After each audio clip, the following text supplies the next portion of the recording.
Hello friends, welcome back to my channel. இன்றைக்கி ரொம்ப யூஸ்ஃபுல்லான வீடியோவாக இருக்கும் அப்படின்னு நான் நம்புகிறேன். ஸோ சின்ன சின்ன டிப்ஸ் அண்ட் ட்ரிக்ஸ் நான் என்னோடய லைஃப்பில் யூஸ் பண்ணுறது. அதாவது நான் மார்னிங் பார்த்திங்கனாலே ஃபுல் மீல்ஸ் குக் பண்ணிவிடுவேன். அப்போது நான் என்னென்ன சின்ன சின்ன டிப்ஸ் யூஸ் பண்ணுறேன் அப்படிங்கிற அதை தான் உங்கள் கூட ஷேர் பண்ணிக்கலாம் அப்படின்னு இருக்கேன். ஸோ வாங்க டைம் வேஸ்ட் பண்ணாமல் நம்ம வீடியோக்குள்ளே போகலாம்.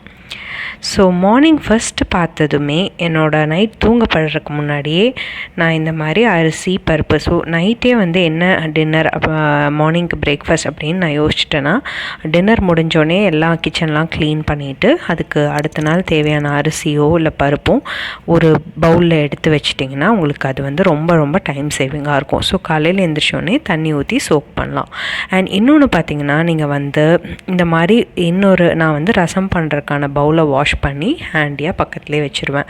ஸோ இது என்னோடய எல்லா தாளிக்கிற இன்க்ரீடியன்ஸும் இதை ஒரே இடத்துல இருக்க மாதிரி நான் என்னோடய அஞ்சரை பெட்டியில் அரேஞ்ச் பண்ணியிருக்கேன். ஸோ இதில் பார்த்திங்கன்னா எனக்கு ரசம் தாளிக்கிறதுக்கு வேண்டிய பூண்டு, நுணுக்கிறதுக்கு வேண்டிய பூண்டு, சீரகம் எல்லாமே ஒரே இதில் இருக்குது. ஸோ அதே மாதிரி காலையில் எழுந்திரிச்சோடனே ஃபஸ்ட்டு நீங்கள் புளி இதெல்லாம் ஊற வச்சிட்டிங்கன்னா அடுத்தடுத்து நீங்கள் டக்குன்னு அடுத்த வேலையை பார்க்கலாம்.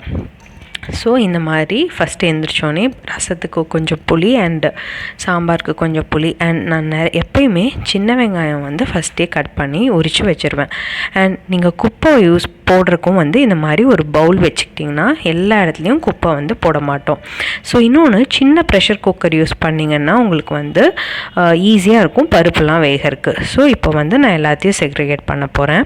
அண்ட் இன்னொரு டிப் பார்த்திங்கன்னா, நான் எப்பயுமே காயை ஃபஸ்ட் எல்லாம் கட் பண்ணிவிட்டு சமைக்க மாட்டேன். ஸோ இப்போ ஃபார் எக்ஸாம்பிள் வெங்காயம் தக்காளி வணங்குறக்குள்ளே அந்த டைம்லேயே நான் கடன்னு சாப் பண்ணிடுவேன். ஸோ எனக்கு எப்பயுமே அந்த டைமுக்குள்ளே இது வேகிறக்குள்ளே இதை வெட்டிடணும் அப்படிங்கிற மாதிரி நான் பிளான் பண்ணுவேன். ஸோ எல்லாத்தையும் நான் வெட்டிட்டு தான் நான் சமையலே ஆரம்பிப்பேன் அப்படின்னா அதுக்கு ரொம்ப டைம் ஆகிடும்.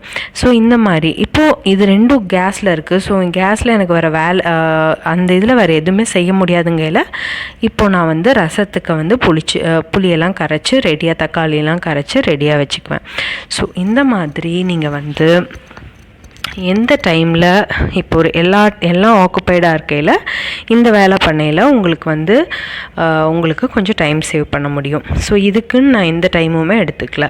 ஸோ குக்கர் ரெண்டு கேஸில் ரெண்டுமே இப்போ எனக்கு ஃப்ரீ ஆகையில் உங்களுக்கு ரசம் தாளிக்கிறதுக்கு கரெக்டாக இருக்கும். ஸோ பார்த்திங்கன்னா ஒரே டைமில் எனக்கு இந்த சைடு பருப்பு வேகுது, இந்த சைடு சாம்பாருக்கான காய் அண்ட் தக்காளி வேகுது.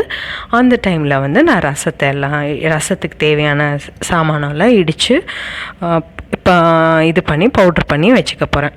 ஸோ இப்போ எனக்கு காய் வெந்தோடனே ஒரு ஸ்டவ் ஃப்ரீ ஆகிடும். ஸோ அந்த டைமில் இந்த ரசமை தாளிச்சிடுவேன்.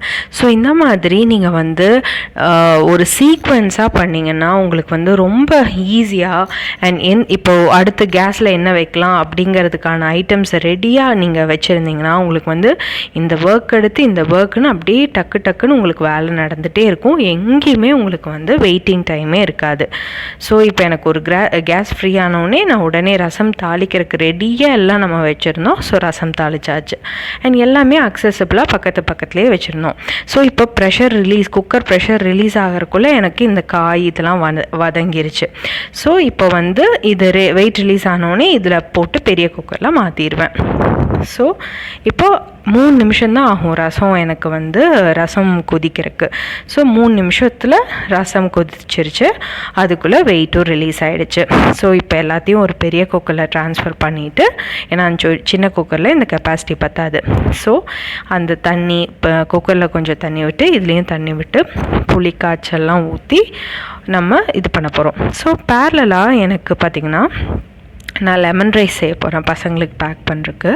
ஸோ இப்பயும் பார்த்திங்கன்னா இந்த தண்ணி இந்த கடாய் காயறக்குள்ளே நான் டக்குன்னு வெங்காயத்தை வெட்டிட்டேன். ஸோ எப்பயுமே ஒரு டார்கெட் அது பண்ணுறக்குள்ளே அந்த சட்டி காயறக்குள்ளே நான் வெங்காயம் கட் பண்ணிடணும் அப்படின்னு நான் வச்சுருப்பேன். அண்ட் எப்போல்லாம் நீங்கள் லெமன்ஸ் யூஸ் பண்ணுறீங்களோ அப்போல்லாம் கொஞ்சம் சால்ட்டும் எடுத்து அது முடியலையே கொஞ்சம் சால்ட்டும் கொஞ்சம் அந்த லெமனோட தோலையும் வச்சு உங்களோட கட்டிங் போர்ட்ஸை வந்து நீங்கள் ஸ்க்ரப் பண்ணிட்டிங்கன்னா ரொம்ப ரொம்ப நல்லாயிருக்கும்.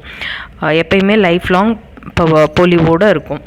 ஸோ இப்போ வந்து சாம்பார், பொரியல் எல்லாமே ஒன்றுக்கு அடுத்து ஒன்று ரெடி ஆகிடுச்சு.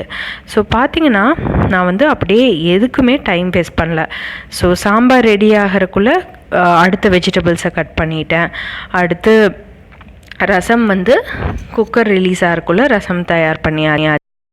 ஸோ நீங்களும் இந்த மாதிரி ஒரு நல்ல சீக்வன்ஸ் ஒன்று ஃபாலோ பண்ணிங்கன்னா இதுக்கு அடுத்து இதுன்னு உங்களுக்கு நீங்கள் நினச்ச மாதிரி இது ஒரு ஸ்ட்ரக்சர்டாக உங்களுக்கு போயிட்டுருக்கும். அண்ட் ஈஸியாக உங்களால் ஃபுல் மீல்ஸ் மார்னிங் ப்ரிப்பேர் பண்ண முடியும். அண்ட் எப்போயுமே உங்கள் வீட்டில் நீங்கள் செஞ்ச ஹோம் குக் ஃபுட்டை ரொம்ப சந்தோஷமாக சர்வ் பண்ணி சாப்பிட்லாம். ஸோ கண்டிப்பாக இந்த வீடியோ உங்களுக்கு யூஸ்ஃபுல்லாக இருக்கும் அப்படின்னு நினைக்கிறேன். நீங்களும் உங்களோட மார்னிங் ரொட்டீன்ஸை இந்த மாதிரி ப்ராப்பராக ஒரு ஸ்கெட்யூல் பண்ணிங்கன்னா ஈஸியாக அது பாட்டுக்கு சிரமமே இல்லாமல் உங்களால் செய்ய முடியும். So until I post my next video, take care and பாய். என்னோடய சேனலுக்கு நீங்கள் இன்னும் சப்ஸ்கிரைப் பண்ணலைன்னா கண்டிப்பாக மறக்காமல் சப்ஸ்கிரைப் பண்ணுங்கள். ஸோ அண்ட் உங்களுக்கு இந்த வீடியோ பிடிச்சிருந்தா கீழே கமெண்ட் செக்ஷனில் எனக்கு தெரியப்படுத்துங்க.